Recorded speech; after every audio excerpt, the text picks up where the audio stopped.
মনোবাঞ্ছা পূর্ণ পাহাড়।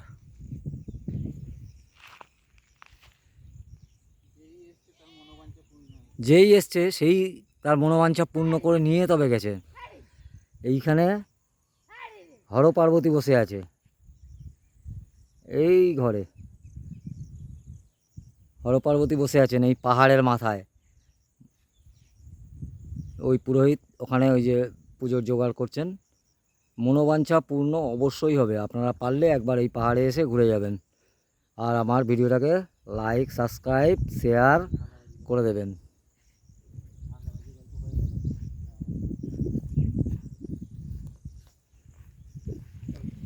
আসুন আসুন, সস্তায় মনোবাঞ্ছা পূর্ণ করুন। আর মনোবাঞ্ছা পাহাড়ে মানত করে যান, সবার মনোবাঞ্ছা পূর্ণ হবে। আর আমার ভিডিওটা লাইক, সাবস্ক্রাইব আর শেয়ার করে দেবেন। ওই ঠাকুর মশাই পুজো করছেন, ওনার কাছে বলবেন মনোবাঞ্ছা পূর্ণ হয়ে যাবে। জয় তারা, জয় তারা, জয় তারা, জয় তারা, জয় শিব দুর্গা, জয় শিব দুর্গা, জয় শিব দুর্গা।